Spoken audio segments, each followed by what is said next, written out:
Okay, now we're getting into the heavy hitters when it comes to comma lessons. And this one is something I love teaching kids because I think it really, really shows a lot of growth in writing. And this is when you use commas with a positives or extra information.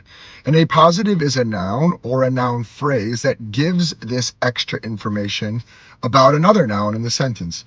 So one way I usually teach this is usually with some sort of formula that students should follow. It starts like this. I say start with a proper noun, usually. You could say other nouns, but usually it's easier with a proper noun. Add a comma, add your extra information, add another comma, and then finish your original thought or your original sentence. So for example, Michael Jordan, a 6-time NBA champion, changed the game of basketball forever. Or the Eiffel Tower, one of the most famous landmarks in Europe, attracts millions of visitors every year. The information between the commas, this extra detail, the 6-time champion part or the most famous landmark in Europe, that's that extra detail. But the sentence still works without it. So imagine if I took that part out completely. Michael Jordan changed the game of basketball forever.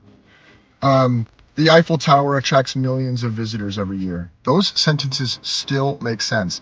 And if that's the case, that means that your sentence needs those commas for that extra information. Now, honestly, this is one of my favorite lessons because students suddenly realize that they can add tons of layers of detail and sophistication to their writing without creating a brand new sentence. In my tutoring company, we usually start this really, really early with students, usually in like second grade, because I think students are capable of this writing a lot younger than they sometimes realize.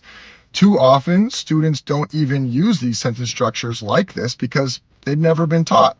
And that's why we challenge them to use them. And we find of course, with everything, the more practice they have, the more capable they are to do this and use this in their writing.